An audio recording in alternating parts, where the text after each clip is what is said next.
So, sa pagkatinood lang, napay daghan kayo mga tao ron nga gusto pa kay gihapon mamali ka silang bakba, no?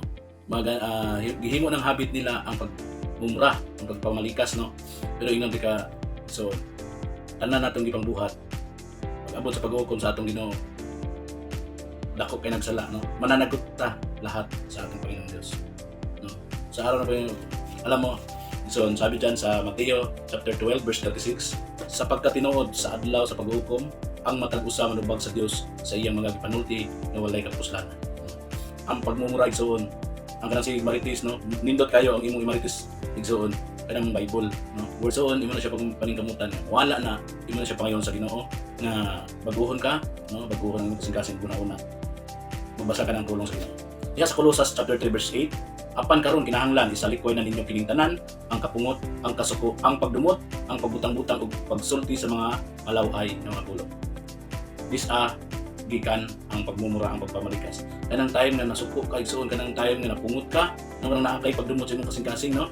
Kita kay na nimong tawhana or kanang bayhana or kanang imong ikalagutan nga tawo. Musurok daw imong dugo, no? Then magmura ka, no? Then aron mahimong hinlo ang imong kagalingon, imo siya butang-butangan og sulti, no? Dayon amping ta sa ato ang pag-istorya, no? Kinaatay mga jokes na malayo ay pero mali din na sa Ginoo. Tubangan sa Ginoo sa iyo na. Even ako igsoon akong angko sa akong gilingon nga mahilig ko jokes. Pero na pagtanto ko, nabasa ko na mali pala, no? Yung sobrang jokes, yung mga malalaway na nga jokes. Pero ngayon, nabinago na ako ng ating Panginoong Hesus. So wala na. Maaari merong magagalit sa akin, pero huwag kayong magalit sa akin. Magalit kayo sa salita ng Diyos sa Biblia, magalit kayo sa atong Panginoong Hesus. Alam mo kung bakit? Marami akong mga kakilala, kaibigan, no? Kapitbahay na maraming ganito ang pag-uugali, no? Hindi ito sa mundong ito ang tirahan natin, hindi itong mundong ito, kundi doon sa langit ang tirahan natin. Pero dapat, ang gusto ng Panginoon sa atin, alam kong magagalit kayo sa akin, pero kung ikaw ito igsoon, huwag kang magalit sa akin, magpapasalamat ka sa Panginoong Hesus dahil kung nasaktan ka man, sasabihin ko ito dahil sa Bible ito nanggaling, no? Iigo lang ako magpahayag sa salita ng Diyos. Walang personalan, no? Hindi ka dapat magalit sa akin igsoon. Kung ikaw man ito, magpapasalamat sa Panginoong Hesus dahil tinutuwid ka. Yung baluktot natin ng mga pag-uugali, tinutuwid tayo ng Panginoon.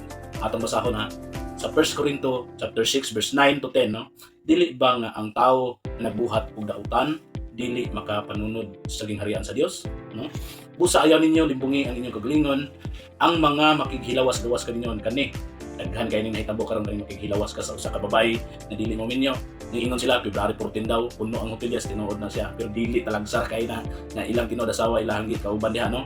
Sa butang diri, no? Ang makighilawas gawas sa kaninyoon bawal ka na sa Ginoo, suko kayo Ginoo na. Ang mga nagsimba sa mga Diyos-Diyos, alam na yan kapatid, bitawan mo na yung mga Diyos-Diyos mo sa imong kinabuhi. Ang mga mananapaw, kanang kusog yung mga bit, no? Dire, nakasulat na siya dire sa 1 Corinto chapter 6 verse 9 to 10, no? Ang mga mananapaw, kanang mga bit, ang mga lalaki na nagbaligya sa ilhang dungog, kanang lalaki bitaw mabayaran, no? Kanang mga macho dancer, nana na siya, no? Lalaki nga nagbaligya sa ilhang dungog. Ang mga lalaki na makigilawas sa sama nilang lalaki, kanang bayot ug lalaki, dako kay nang sala sa Ginoo.